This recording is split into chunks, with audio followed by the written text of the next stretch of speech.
Welcome to One on One with the Physique Athlete, where we talk to your favorite athletes and tell athletes stories that need to be told.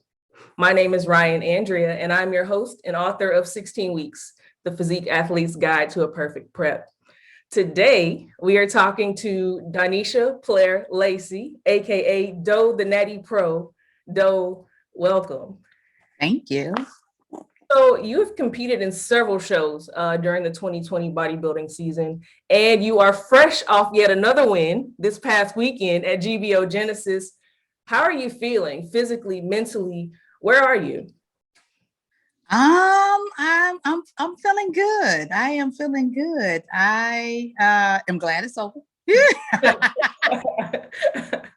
Right. Definitely enjoying cookies and cakes and all the things that you cannot have. That's right. During prep. Definitely can slow back off of my what do you say in your book, 1,500 eggs? Yeah, that's enough. No more eggs. I love it. So I'm feeling good. Good. There are a few things that I've noticed about your physique, watching you compete through the 2020 bodybuilding season. Your physique has changed. You started in women's figure, I believe. Is that correct? I did. You started in women's figure, and you're now competing in women's bodybuilding. Could you explain to our audience what that means and when it's time to make that transition? Who decides? You, your coach? So that's tricky, and what's cool is I can refer back to your book, and when you say know your division, the reality of it is, because in the beginning I had a coach that didn't compete in the natural league. So when I decided that I wanted to compete, I compared myself to figure athletes that were competing in NPC. And my lack of knowledge or knowing the business or knowing the industry, however you want to look at that, had me comparing myself to enhanced athletes. Sure. As a natural athlete. Sure. So when I hired a coach, I was like, I'm doing figure because that's what I do. That's what I look like. I look like a figure athlete, not knowing the differences between an enhanced athlete and a natural athlete. So when I went to compete in my very first competition, which was an OCB organization, with the OCB organization, I was told right off the bat that I wasn't a figure athlete. I'm like, what you say? I'm a figure athlete. Yeah. And although I placed first in novice at that competition, I didn't place, and I placed second in open. But one of the critiques, so always get your judges' critiques, is that I should either move up to physique or get leaner. And I'm like, listen, I'm about as lean as I can get. My in-body scans say I'm about 7%, and I know that can be off, but I'm not, listen, I done gave up a lot to be where I am. So, and because they told me I had too many striations. I had no clue what that meant. And so I was like, well, it was my first time. I was still new. And I was like, well, let's just get leaner. I said, because I can't see, because I look like a figure athlete, based on, again, I was comparing myself to NPC figure. And I wasn't even half as big as those girls are, not knowing, again, back to enhanced versus natural. So came up to my second show and I was told the same thing. And I was like, listen, I'm gonna get through this season, because all of my coaching, all of my practicing, all of my posing has been through figure. Yes. And we can reevaluate what it looks like to become a physique or classic bodybuilding, or depending on which organization you go with, moving up a class. So once the season was over, I had a conversation with my posing coach, which is now my coach, which is Isaac. Yes. And we decided to move to physique. So this will be my first debut as physique. So let me back you up a little bit. You mentioned a few organizations and the criteria for the division for this organization. It's women's figure here. It's also women's figure in this organization. So are you telling me that there are two different criterias depending on the organization you go into? So if I'm a natural competitor or any competitor and I want to do this, I'm going to do bodybuilding, should I pick the organization first, or what do you recommend? I think you should pick the organization first, because the organization dictates how you train. So had I known that I wanted to do, so I know I wanted to be Natty, but again, when you're listening to people and you are not necessarily, you hear so many things. And again, your book refers to that. So some of the research you're going to have to do on your own. But when you think, people have your best interest at heart, and at the end of the day, you're your biggest advocate. So you have to do what works for you. Because like you said in your book, it's your money. That's right. That's right. And it is an expensive sport. You're gonna pay every dime out of your pocket. Right. So you gotta do some things. And I learned that one the hard way. So I think that you should decide what organization you want to compete in, because that dictates everything. It dictates what supplements you use. It dictates your training schedule. It dictates your look. Yeah. It dictates so many different things. And at the end of the day, your gear as well, how blingy your suit. I mean, I know that there are, I have a friend that competes, it's a natural league, but she also has to wear formal wear at night. So they have a formal, so it dictates everything. Yeah. So know your organization first, know what you want to do, and then build your training and everything around that. That's great advice. So study the organization you want to compete in first, and then from there, determine with a coach the division that you belong in, so that you can score well on the card. Yes. Very good. So what has bodybuilding come to mean to you? Is it, we see the glitter and the tan and the donuts and the beautiful suits. This girl wears the most beautiful suits I've ever seen. Is bodybuilding, the actual act of being in the gym, is that ritual to you now? Is it a release? What does it mean to you? It's all of the above. It was all of that before bodybuilding. Bodybuilding just gave me a avenue or a platform to showcase. So I didn't just go home in my little sweats, because believe it or not, I'm a little shy. I don't wear, people say, when I get this body, I'm gonna show it off. Well, I'm not one of those girls. Right. I know what you mean. I get the body and maybe wear a fitted t-shirt or a tank, but always in jeans or sweats or something like that. So competing gave me a platform to be able to show off all of my hard work. Not only that, it gave me something to work towards. I am one of those people that are goal driven, and keep me honest. So, therefore, when I was out and, watching everybody eat 6 slices of pizza and not care, I'm subject that I could fall into that. Yes, at any moment. Right. So when I have a show, I can say, girl, now listen, if you get on that stage and you look a mess, that's on you and those 6 slices of pizza. That's right. That is so right. I love that. You said something. You said you were typically a jeans and a t-shirt kind of girl, have the hoodie and the sweats on. And in the book, I made reference to an athlete at Planet Fitness who faces the wall with their hoodie up and just works out. And people kind of overlook that person, until they make this switch and they go ahead and switch from the baseball cap to the show. How do you make that transition in those last 3 days, that Thursday, Friday, Saturday, from that last training session to, putting on that suit and getting sparkly? How do you do that? So in your book, that's page 67. Okay. But how do I actually look forward to that transition. So again, I'm gonna have to go back to your book on this. When you mentioned how much it costs and all the things, and I almost fell out when you said that the last time you got your nails done in the 90s, I said, oh my God, that was me. So when I went to get my nails done the first time and the lady said 100 and some change, I said, girl, well, what did you do? I mean, wait. Did you add extra fingers? Because I mean, And but I actually look forward. So although I'm a jeans, t-shirt, and sweats type of girl, I admire girls that can put on makeup and do all of those things and be so. If I can get a day like that, and keep in mind, like you said, that I don't have to do it myself, and I look the bomb, baby, we're gonna work that, and I will get it done. I'll buy all the things so everybody else can put it together on me. On me, exactly. I love it. I love it.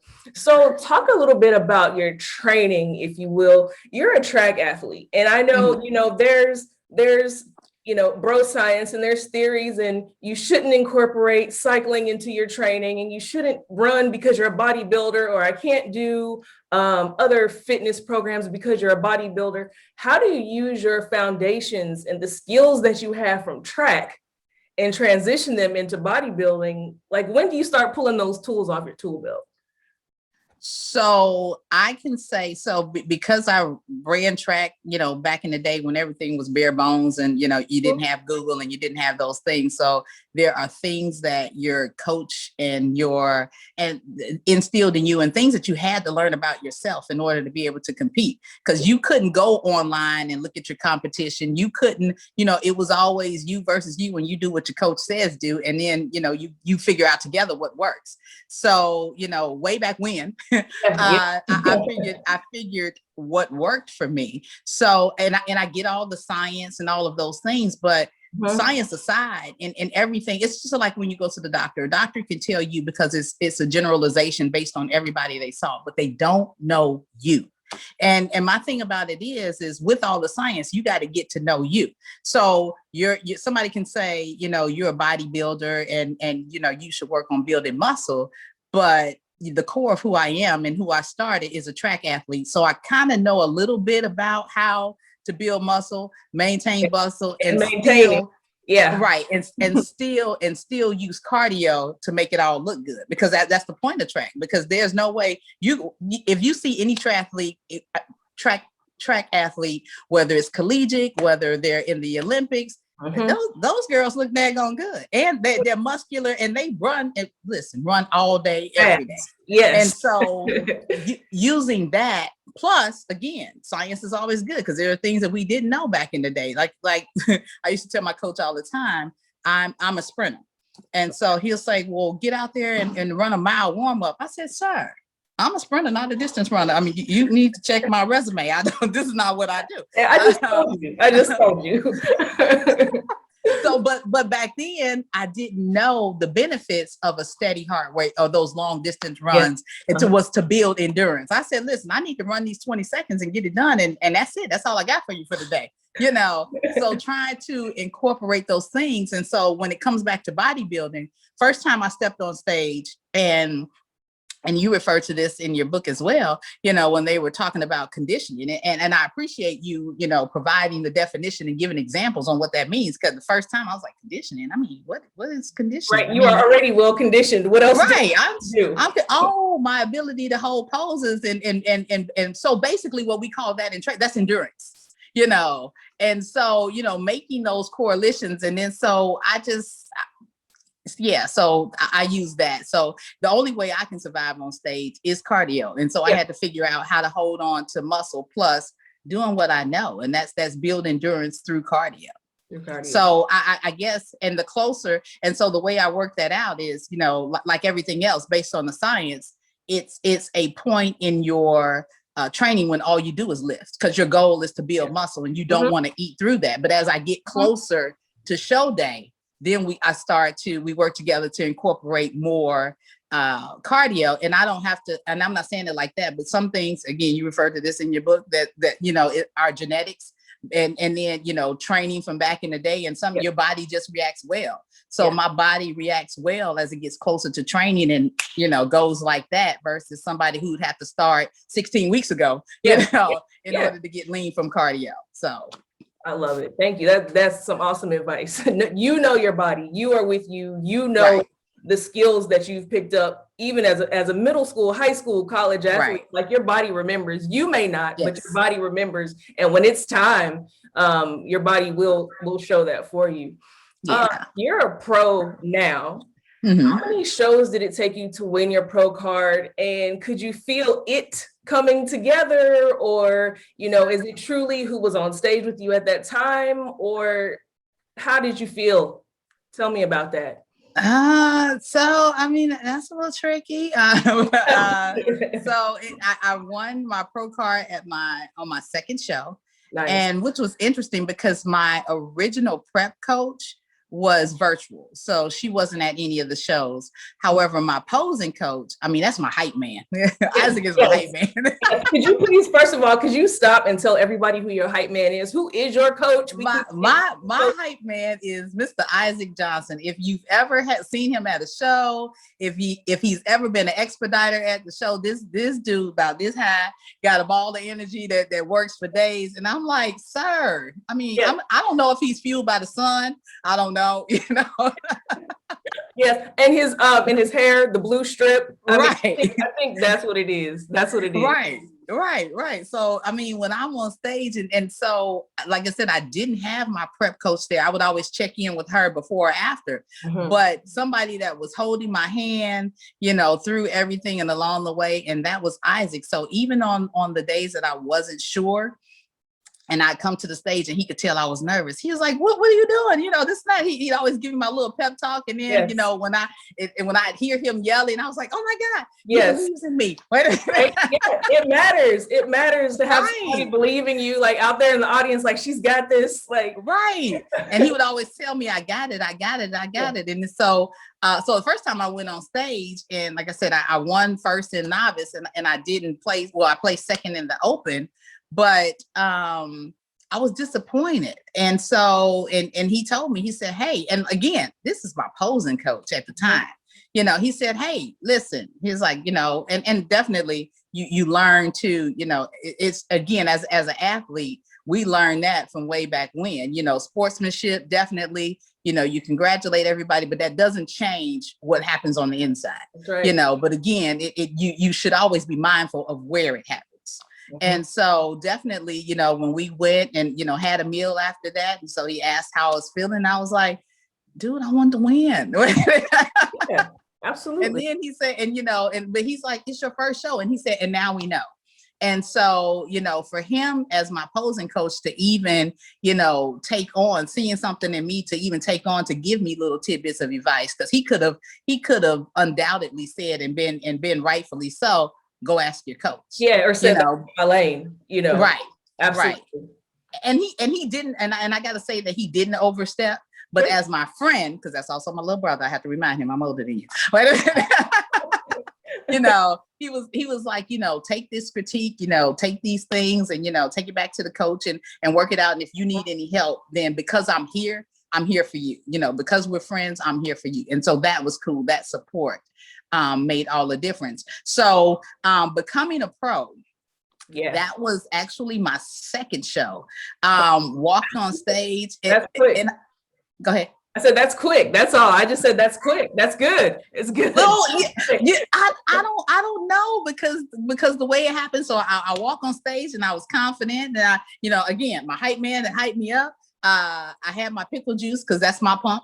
And I went on stage, and the cool thing about it is, and this is the one thing that I want to tell everybody who are nervous about competing isn't. So let me just say, in some organizations, I guess it is, but I have not had any experience with this. So I've competed in OCB, NFF, and GBL. The women behind stage are amazing. The other athletes are amazing. I mean, when you come in, it's not like, who is that? Or at least, like I said, I haven't experienced. Yeah, like, why are you here? You're smaller than the rest of us. Right. And so, had a good rapport with the ladies that were competing in my class that day, and step on stage. And this was the first day that I hit all my poses. I was so proud of myself. Excuse me. And then, and so I thought, I placed well. And so when we got call outs and it came time for awards, it was a girl who won our division or our class. Mm-hmm. And I was like, oh my goodness. I mean, but I had center stage the whole time. And then so meaning you were pulled to the middle, as in that's yes, in a typical situation, that's who the judges right is going to be the overall winner. Okay. And so it's, I mean, so you think so we, you know, but maybe, you know, people just wanted a better look. I don't know. So so when he had the call outs, I was like, and in my mind, and I was asking, I was like, I mean, what just happened? I don't understand. And so I got told again. So Isaac, now the one thing again, love my coach, because you know he gonna find out. Hey, so can we know? I mean, what happened?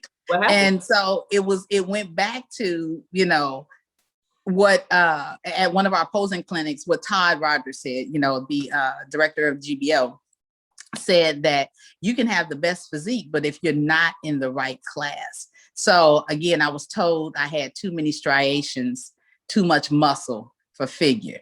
Yes. I said, wait, I mean, what? And so I was crushed. I'm not gonna tell you, I'm not gonna lie to you. Yeah. I was crushed. And then so we were backstage and cheering on my teammate. Like I said, the show still goes on. Whatever happens, happens. You're still, I mean, it's still a day. You still look good. I mean, listen, I paid all this money for this hair, this makeup, and this suit. Listen, we're gonna strut all day. We're gonna take as many pictures with as many friends. We're gonna do this.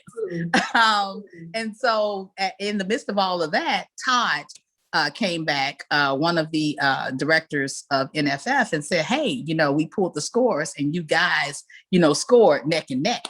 He said, so you're winning your pro card today. He said, both of you, you know, get your pro card. He said, so go over there and get drug tested. And I was excited and I was happy. But in the inside, I was like, but I didn't win on stage. I wanted this to happen for me on stage. And then it was that much. So, I mean, I was happy that it happened, but it didn't happen the way I imagined it. You know, everybody has this scenario in their head. And not only that, one of the girls, so when I said, hey, you know, can't wait to get my drug test back, you know, because I post. I mean, I know in your book you say you didn't post, I post. So I love it because I love that you post and I get to see your process and how you changed. You know, every day is not, this is the greatest day ever. And I love in the gym and man, this was the most awesome leg day ever. Some days you're like, it's 3:15. You know, so actually I appreciate that. I appreciate reading your post because you make it real. Thank you. Yeah, but so one of the girls, she said, well, how did you win? I mean, can you tell me how you got your pro card?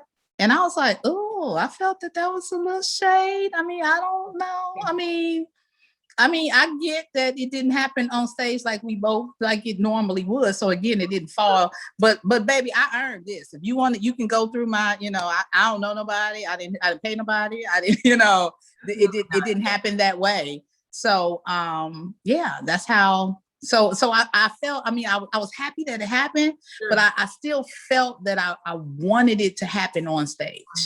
Understand. You're an athlete and that's absolutely reasonable. You know, everybody, the whole thing is to be on the podium, you know, to hold your spot on the podium. I mean, everything is for your place on that podium.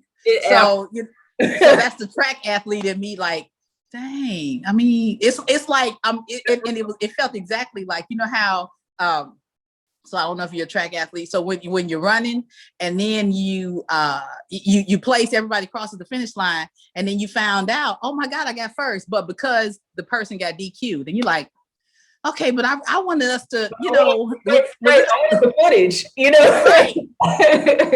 We want this footage because wait a minute. Absolutely. So you still won and you still came through. I mean, it doesn't change that, but you still feel differently about it. Absolutely. So what advice would you give a novice competitor going into the sport? I mean, you've dropped so many jewels on us today from your experience from the 2020 bodybuilding season. How would you talk to a novice, pick the right coach from the beginning about picking their division, organization? Sum that up for us. How do I get started? Do your research. I mean, for me, it was a bucket list item that turned into something that I absolutely loved, even though everybody told me you're going to fall in love with it. You're an athlete. So, you know, this is not going to be but once you get a taste of the competitive bug, you're not going to stop. And I was like, listen, I'm not doing this. And then I got the bug. I would say, even if it's a bucket list item, because you might just catch the bug, Do your research. And research is so important because, and again, I have to refer back to your book. So now you know I actually read it, right? That's awesome. Thank you. but where you say, you know, that because that determines whether or not you become an enhanced athlete, a natural athlete, what organization you compete with, what division you compete in. You know, it drives your whole experience. So even if it's just a bucket list item, at least do some research on the front end, so that if it's a bucket, if you're one and done, great. You didn't mess up anything. You didn't take the wrong supplements. You can't, because I'll tell you that I don't know, or I didn't know. I mean, although it's valid because you didn't do your research, it still doesn't matter when you take a drug test and you get flagged. You know, I didn't know that that was on the list. Well, you know, you should have did your research. That you can go look at. Right. Yeah. So I'd say the one thing is to do your research and ask questions. And like you said, so I personally didn't go to a show because I was new to everything and didn't know anybody. And like I said, my coach wasn't here, so I didn't even know a show to go to. Okay.